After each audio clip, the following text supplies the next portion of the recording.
तो दोस्तों, हमारे जो श्रमिक भाई बाहर फंसे हुए हैं उनके लिए उत्तर प्रदेश सरकार ने ऑनलाइन पंजीकरण के लिए पोर्टल खोल दिया है। और आज मैं आपको टैलेंट अयोध्या के माध्यम से पूरी प्रक्रिया बताने वाला हूं कि आपको किस तरीके से ऑनलाइन पंजीकरण करना है। तो आइए शुरू करते हैं। आपको बताते हैं कि आपको उत्तर प्रदेश के जितने भी रहने वाले लोग हैं उनको किस तरीके से घर वापस आने के लिए पंजीकरण करना है। तो ये पोर्टल है ऑनलाइन पंजीकरण का। यहाँ पर जैसे ही पोर्टल खोलेंगे, यहाँ पर आपको अपना मोबाइल नंबर सबसे पहले अंकित करना है। ये मोबाइल नंबर आप अंकित करेंगे, उसके बाद नीचे आपको ये कैप्चा जो लिखा हुआ है इसको भरना है। 6631 लिखा हुआ है। फिर ये लाल कलर में जो लिखा हुआ OTP भेजें, उस पर क्लिक करेंगे और जैसे ही क्लिक करेंगे आपके मोबाइल नंबर पर एक OTP सेंड होगी और उसी OTP को आपको कॉपी करके और ये यहाँ पर आपको लिखना है। ये OTP को जैसे ही यहाँ पर आप लिखेंगे फिर ये सबमिट कर देना है। इसको सबमिट करने के बाद थोड़ी देर बाद ये पूरा फार्म खुल के आ जाएगा। देखिए इसमें लिखा हुआ है अन्य प्रदेशों से उत्तर प्रदेश में आने हेतु आवेदन, कोविड-19 समाधान उत्तर प्रदेश, व्यक्तिगत जानकारी।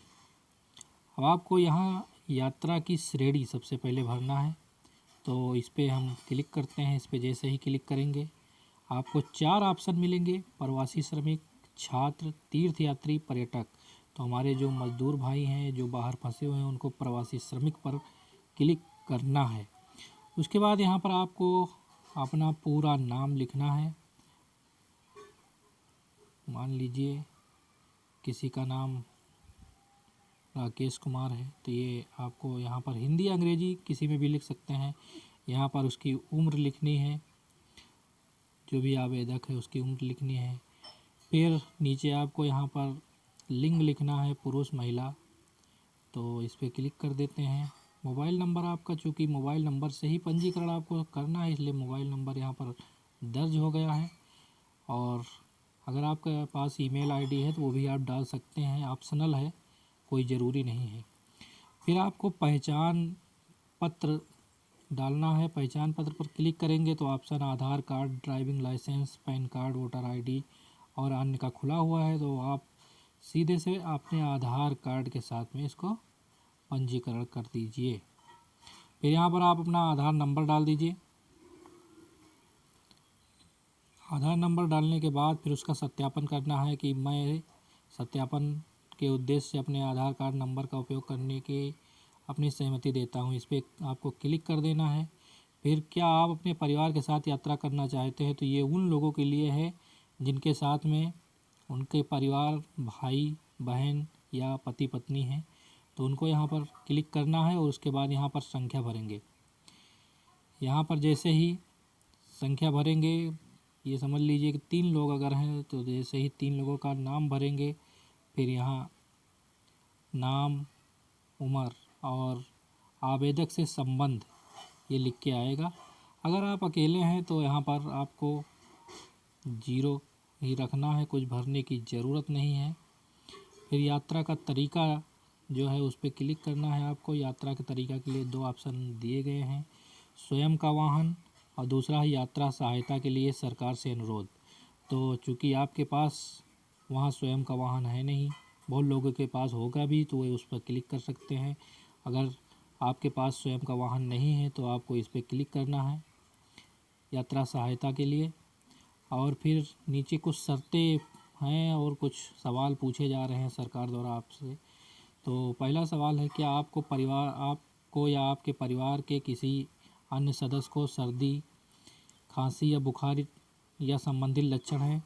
तो उसमें आपको अगर सर्दी जुकाम बुखार है तो उस पर येस पे क्लिक करना है, अगर नहीं है तो नो पर क्लिक कर देना है। फिर क्या आप या आपके परिवार को हाल के दिनों में 14 दिवसीय तो अधिकारियों द्वारा क्वारंटाइन किया गया है? अगर आप 14 दिवस के लिए क्वारंटाइन सेंटर में रहे हैं तो उस पर आपको यस करना है, नहीं तो नो कर देना है। फिर ऑप्शन है कि करंट एड्रेस डिटेल, वर्तमान पते का विवरण। वर्तमान पते का मतलब ये है कि जहाँ पर इस वक्त आप रहें वहाँ का इसमें डालना है। तो अपना राज्य चुन लीजिए। मान लीजिए कि आप दिल्ली में हैं, मान लीजिए आप दिल्ली में हैं तो दिल्ली है, उसके बाद फिर नीचे वहाँ का जनपद जो भी है वो आपको यहाँ पर डालना है। और उसके बाद वहाँ का पूरा पता। पूरा पता में क्या होगा कि मकान नंबर मान लीजिए 23 है, गली नंबर आपको क्लिक करना है। उसके बाद मोहल्ले का नाम लिखना है, मोहल्ले का नाम, और फिर जहाँ आप हैं वहाँ का पता पूरा यहाँ पर लिखना है। फिर है उत्तर प्रदेश में जिस पते पर आप जाना चाहते हैं, तो जो शहर के रहने वाले लोग हैं उनको नगरीय पर क्लिक करना है, नहीं तो ग्रामीण पर ऑलरेडी क्लिक है, ग्रामीण पर क्लिक रहने दें। उसके बाद यहाँ गृह जनपद का डिटेल भरना है। अगर आप अयोध्या के रहने वाले हैं तो अयोध्या पर क्लिक करेंगे। फिर थोड़ी देर बाद ऑप्शन खुल के आएगा जिसमें आपको अपनी तहसील चुनना है। मान लीजिए आप रुदौली तहसील के रहने वाले हैं तो रुदौली आप क्लिक करेंगे। फिर आपको अपना ब्लॉक चुनना है। अब आप ब्लॉक में जो भी आपका रुदौली या मोही ब्लॉक है वो चुनेंगे। फिर अपनी ग्राम पंचायत आपको चुननी है। तो मान लीजिए आप भिटौरा के रहने वाले हैं तो उसमें आप अपनी ग्राम पंचायत चुन लीजिए। फिर आपको गांव चुनना है। वो सारा ऑप्शन आपको मिलता चला जाएगा और यहाँ पर फिर पूरा पता आपको लिखना है, ग्राम और पोस्ट, ये सब पूरा डिटेल यहाँ पर आपको भरना है।